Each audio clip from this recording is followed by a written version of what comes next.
श्री हरिदास राधे राधे दोस्तों, आप सभी का बहुत स्वागत है मेरे चैनल में। तो दोस्तों, आप सभी को राधे राधे।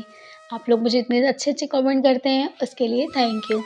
तो चलिए आज की कहानी शुरू करते हैं। आज की सत्य घटना है, जिन्होंने मुझे भेजा है उनका नाम है आरती सोनी। आरती जी ने कहाँ से भेजा है ये घटना, मुझे उन्होंने नई जगह का नाम नहीं बताया है और उन्होंने जगह का नाम गुप्त रखा हुआ है और उन्होंने मुझसे ये घटना अपनी शेयर की, तो मुझे बहुत अच्छा लगा।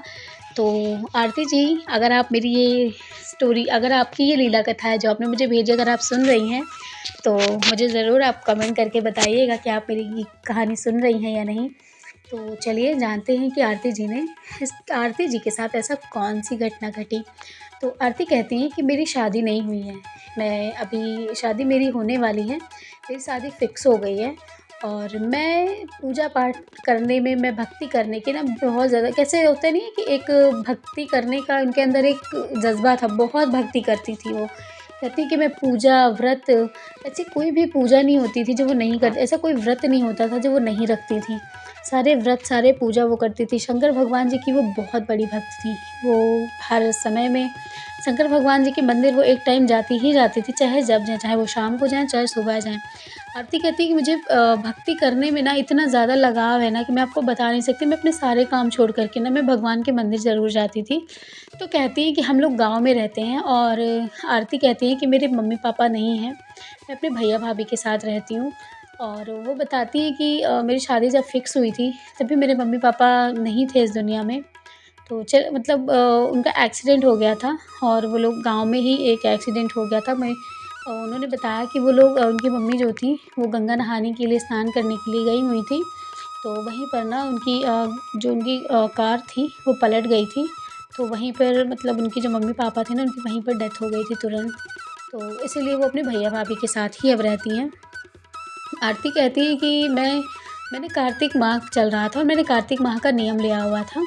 तो मैं रोज़, हमारे यहाँ से थोड़ी दूर पे नदी पड़ती है, तो मैं नदी पर रोज़ जाती हूँ, रोज़ दीपदान करने के लिए जाती हूँ।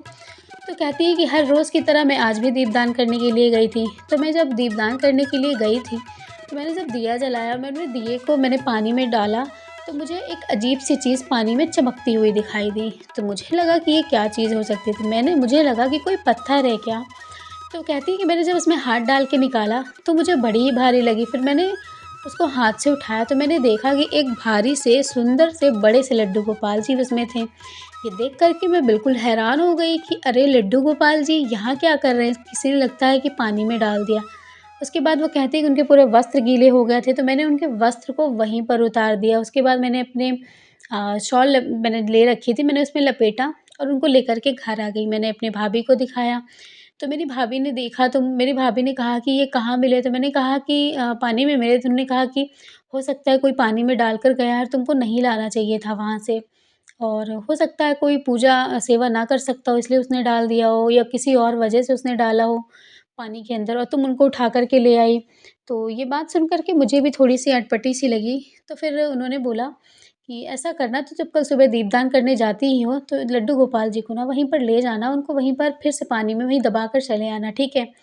तो फिर आरती कहती है कि ठीक है, मैं चली जाऊँगी। फिर वो रात भर लेटे-लेटे वहीं सामने अपने लड्डू गोपाल जी को बैठा लेती हैं और लेटे-लेटे वो रात भर सोचा करती हैं कि ऐसा क्या करें कि लड्डू गोपाल जी मेरे पास से ना जाएँ, क्योंकि भाभी ने भी कह दिया है, हो सकता है किसी न किसी काम से पानी के अंदर डाला हो। उस कहती है आरती कि मेरे दिमाग में ना बहुत सारी उलझनें चल रही थी, मुझे समझ में ही नहीं आ रहा था कि मैं कैसे लड्डू गोपाल जी को अपने पास में रखूँ, क्योंकि मैं उनको एक ही दिन में ना मेरे अंदर इतना लगाव हो गया था, मैं आपको बता नहीं सकती। उसके बाद सुबह होती है, सुबह वो जब दीपदान के लिए जाती हैं, तो ना चाहते हुए भी उनको लड्डू गोपाल जी को ले जाना पड़ता है, क्योंकि उनकी भाभी भी उनके साथ मतलब जाया करती थी दीपदान के लिए। तो जब वो 4 बजे उठी, उन्होंने स्नान किया। स्नान करने के बाद जब वो दीपदान के लिए वहाँ पर गईं, तो वो लड्डू गोपाल जी को लेकर के ही गई थी। तो लेकर के गईं, जब उन्होंने दीपदान किया, दीपदान करने के बाद उन्होंने लड्डू गोपाल जी को ना वहीं घाट पर ही बैठा दिया। घाट पर बैठाने के बाद फिर वो वहाँ से वापस आने लगी, तो उनको लगा, आरती कहती हैं कि मुझे लगा जैसे मुझे कोई बुला रहा है। तो मेरी भाभी ने कहा कि आरती, तुम्हें सुनाई दिया? ऐसा नहीं लगा कि तुम्हें किसी ने बुलाया?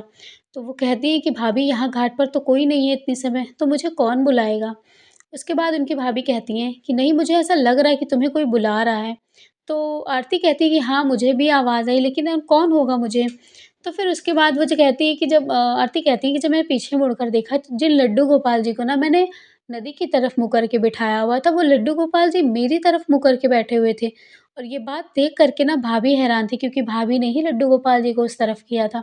और अभी हमें वहाँ से चले 15-20 कदम भी नहीं हुए होंगे कि लड्डू गोपाल जी का मुँह इधर कैसे हो गया? ये बहुत ही बड़ी एक आश्चर्य करने वाली घटना थी। उसके बाद ये देख कर के ना भाभी बहुत डर गईं। भाभी के मन में ये आ गया कि कोई गलत चीज़ें तो नहीं हो रही हमारे साथ। उसके बाद फिर भाभी ने कुछ भी नहीं कहा। उन्होंने बोला कि ऐसा है हम यहाँ से चलते हैं। लेकिन आरती कहती हैं कि नहीं, मुझे ऐसा लग रहा है कि लड्डू गोपाल जी से ना आवाज़ आ रही है क्योंकि वो लड्डू गोपाल जी जो है ना वो मुझे बुला रहे हैं। ये सुन कर के जो उनकी भाभी थी वो कहती है कि तू पागल हो गई है? कोई नहीं बुला रहा तुझे, तू चुपचाप चल यहाँ से। उसके बाद उनकी जो भाभी थी ना वो ज़बरदस्ती ले जाने लगती हैं, तो फिर वो कहती नहीं, मैं लड्डू गोपाल जी को लिए बिना अब नहीं जाऊँगी। तो फिर वो लड्डू गोपाल जी को वहाँ से जाती हैं, उठाती हैं, उठा कर के ले आती हैं घर। उसके बाद जब वो घर लाती हैं तो भाभी नाराज़ हो गई थी, तो भाभी ने भैया से कहा कि वो अपने मन का करके उठा कर ले आई है वहाँ से लड्डू गोपाल जी। तो फिर भैया ने कहा कि कोई बात नहीं, तुम्हें सेवा तो नहीं करनी ना, उसको करनी है वो कर रही है, तो तुम क्यों परेशान हो रही हो? उसके बाद फिर भाभी ने भी कुछ नहीं कहा, तो मैंने लड्डू गोपाल जी की सेवा करना शुरू कर दिया। फिर मैं सेवा करती रही उनकी। फिर एक दिन मेरी शादी का वक़्त आ गया। मेरी शादी हो गई। जब शादी हो गई तो मैंने लड्डू गोपाल जी को ये नहीं सोचा था कि मैं अपने साथ अपने ससुराल लेकर जाऊँगी। वो कहती है कि मैंने सोचा था कि मैं लड्डू गोपाल जी को यहीं छोड़ दूँगी, मेरी भाभी हैं वो सेवा करेंगी, लेकिन ऐसा हुआ नहीं।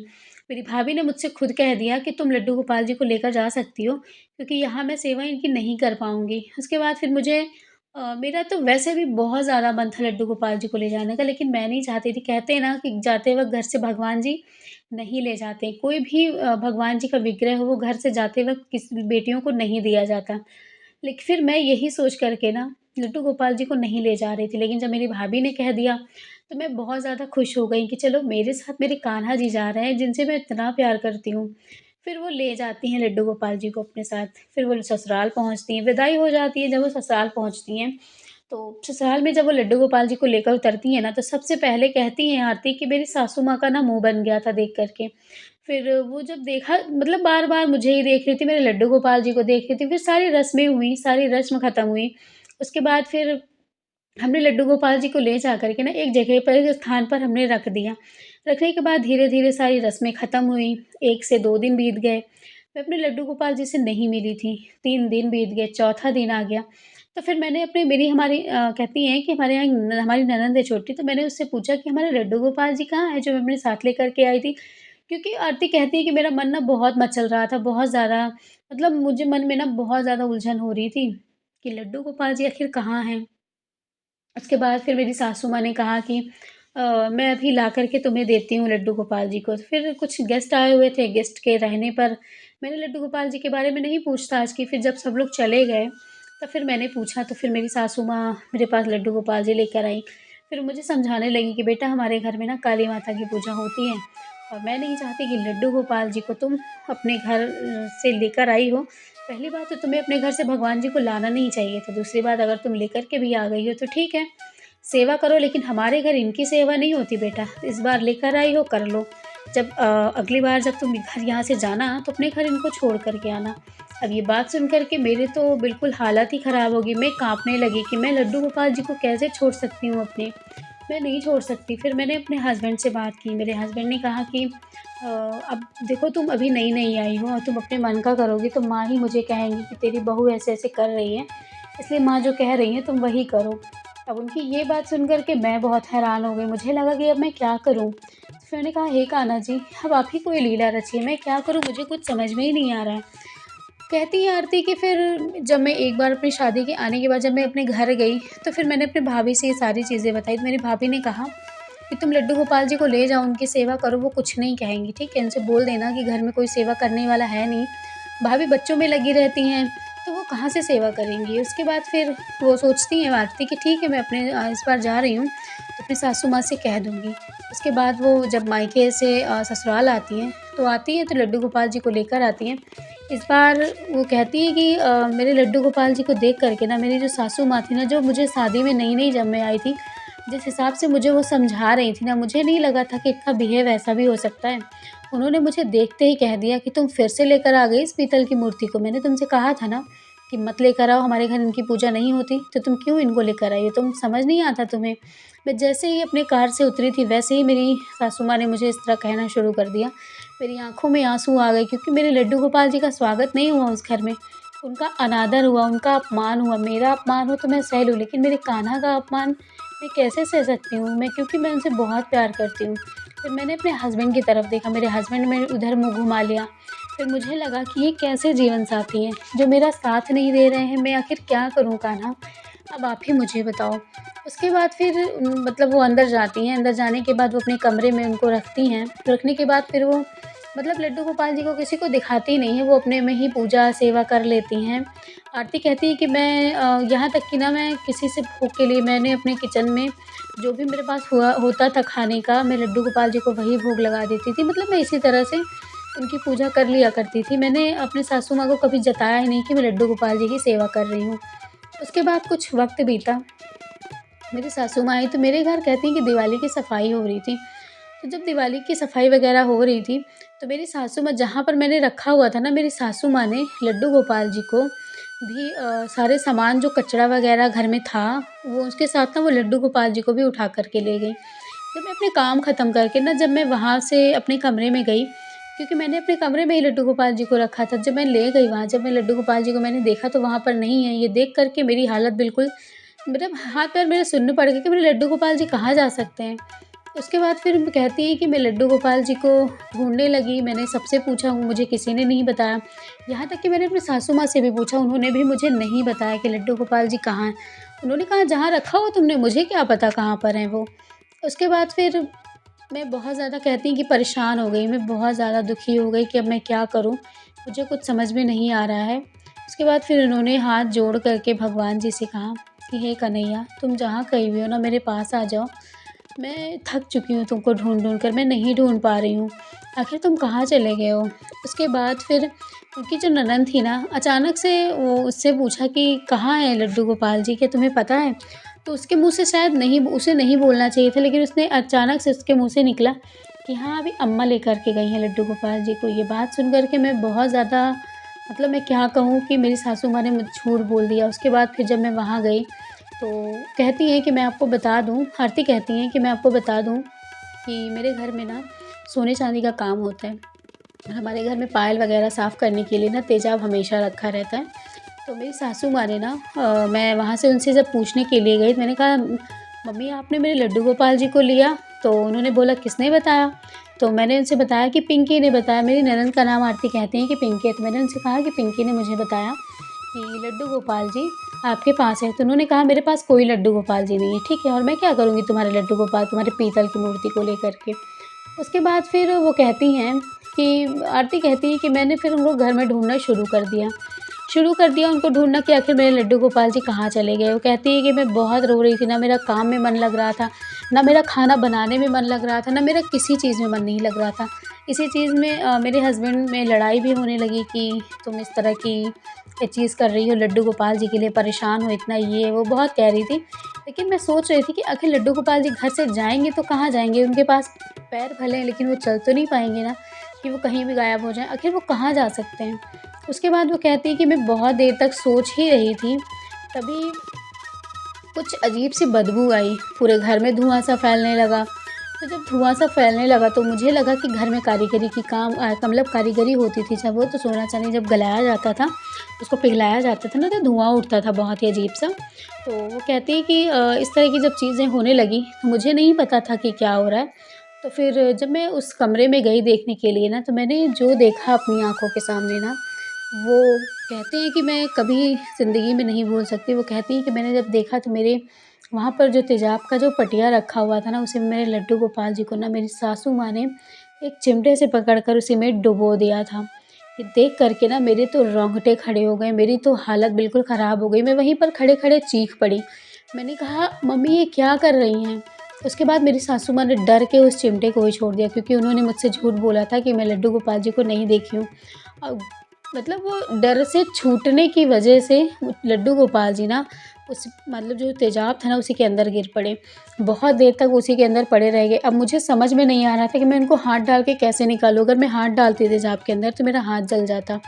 अब मैं क्या करूँ? और मेरे लड्डू गोपाल जी की आँखें, हाथ, पैर सब देखते-देखते मेरी आँखों के सामने ही काले पड़ने लगे थे। मेरी आँखों से झरझर आँसू गिरने लगे थे, इसलिए गिरने लगे थे कि मेरी आँखों के सामने मेरे लड्डू गोपाल जी इस तरह हो रहे हैं, मैं क्या करूँ? मैं उनको हाथ से भी नहीं निकाल पा रही हूँ। उसके बाद वो कहती हैं कि आरती कहती हैं कि मैंने वो जो पूरा एक पटिया टाइप था, जिसमें उन्होंने रखा था पत्थर का, मैंने उसको क्या किया, मैंने उसको पलट दिया। पलट गया तो मेरे लड्डू गोपाल जी ना गिर गए। गिरने के बाद जब वो ढनंग करके उधर आ गए ना, तो मैंने उनके ऊपर साफ-साफ पानी डाला। मैंने तौलिए में उन्हें उठा कर के मैं उनको पोंछने लगी, लेकिन अब तक मेरे लड्डू गोपाल जी के बदन पर पूरे छाले पड़ चुके थे। वो उनको बहुत दुःख हो रहा था, बहुत दर्द हो रहा था। उनका दर्द कोई समझे ना समझे, मैं समझ रही थी। मेरी आँखों में आँसू आ गए। मैं भाग कर के तुरंत अपने मंदिर में गई। मैंने वहाँ से घी लिया और घी में हल्दी मिला कर के मैंने तुरंत लगाया, क्योंकि मेरे पास चंदन नहीं था लेप लगाने के लिए। मैंने तुरंत उनको लेप लगाया, मैं तुरंत उनको अपने गले से लगा के मैं बहुत रोई, बहुत रोई। इस दिन मैं सारा दिन लड्डू गोपाल जी को बैठ कर के लेकर रो रही थी। शाम मैंने खाना भी नहीं बनाया था। मैं शाम को जब मतलब मेरे हस्बैंड आए तो उन्होंने मुझसे, जब मैंने उनसे बताया कि इस तरह की चीज़ें घर में हुई हैं आज, मेरे हस्बैंड भी गुस्सा करने लगे मेरी मम्मी से कि चलो ठीक है, अगर मान लो वो पूजा कर भी रही थी, तो आपको क्या परेशानी हुई? आपको ये सब नहीं करना चाहिए था माँ, आपने ये बहुत गलत किया। उसके बाद मेरी सासू माँ मुझ पर भड़क गई, मेरे हस्बैंड पे भड़क गईं कि तू अपनी पत्नी का गुलाम हो गया है, तू अब उसके कहे पे मुझे आके कहने लगा, मुझसे बहस करेगा। ये सब बातें वो कहने लगी। फिर मैंने उनको शांत कराया कि शांत रहो, नहीं तो घर में लड़ाई जैसा माहौल हो जाएगा ना, तो किसी भी काम में मन नहीं लगता। उसके बाद फिर वो कहती हैं कि मैं अपने डेली रूटीन पर लग गई। मेरे लड्डू गोपाल जी ना पूरे काले पड़ चुके थे, बिल्कुल उनको जगह-जगह ना काले-काले, ऐसा लग रहा था कि सच में छाले हैं। सच में वो कहती हैं आरती कि सच में आपको यकीन नहीं होगा दीदी, लेकिन सच में मेरे लड्डू गोपाल जी के ना शरीर में छाले पड़े हुए थे, उनका दर्द मैं महसूस कर सकती हूँ। उसके बाद वो कहती हैं कि मैंने लगातार हल्दी लेप लगाना शुरू किया। उसके बाद फिर आरती कहती हैं कि मेरे लड्डू गोपाल जी को ना बहुत दुखी, मतलब बहुत ज़्यादा मैं दुखी थी देख कर के। उसके बाद फिर एक दिन की बात है, कह रही थी आरती कि मेरी सासू माँ थी, वो अपने ही कस्टमर का, जिनके दुकान में कस्टमर हमारे आते थे, उनके ही पायल को साफ़ कर रही थी और अचानक से ना एक कटोरा ऊपर का था और वो कटोरा ना जाके उसी तेज़ाब में गिरा और वहीं पर हाथ साफ़ कर रही मतलब हाथ से साफ़ कर रही थी पायल, और वही पूरा जो पटिया था ना जिसमें भरा हुआ था तेज़ाब, वो पूरा मेरी सासू माँ के हाथ पे पलट गया। एक हाथ पे पलटा, उनके राइट हैंड पे।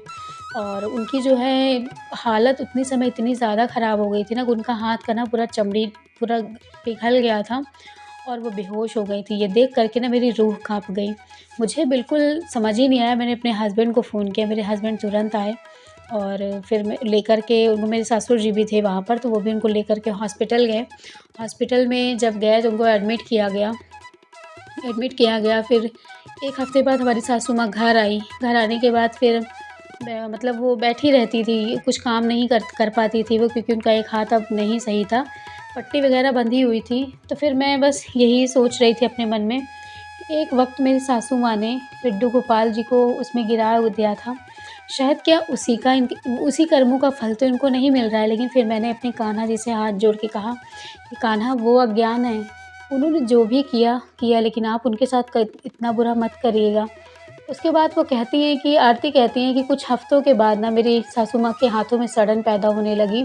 उसके बाद फिर मेरे सासू माँ का जो मतलब राइट हैंड हाथ था ना, उसकी जो हथेली थी ना वो कटवानी पड़ गई, क्योंकि सड़न पैदा होने की वजह से हाथ में कलाई में सूजन आ रही थी, सड़न हो रही थी, इसीलिए उन्होंने उसका हाथ कटवा दिया। फिर हाथ कटवा दिया तो ये चीज़ बहुत ही दुखद थी मेरे लिए भी, क्योंकि कुछ भी हो, मेरे घर की सासू माँ हैं, बड़ी हैं, मुझे देखती हैं, मुझे अच्छा-बुरा सिखाती हैं। उनसे एक गलती हो गई, भगवान जी को उन्होंने ऐसा कर दिया, उन्हें नहीं करना चाहिए था। उसके बाद फिर उनका हाथ कट गया। उसके बाद मेरी सासू माँ मेरे आगे हाथ जोड़ कर के रो रही थी। मेरा एक हाथ पकड़ के रो रही थी कि मैंने तुम्हारे कान्हा जी के साथ ऐसा किया। शायद मैं उस टाइम पर समझ जाती, शायद मेरे साथ इतना बुरा नहीं होता। उसके बाद मैंने कहा कि कोई बात नहीं माँ जी, हम हैं ना, मैं आपके हाथ का सहारा बनूँगी।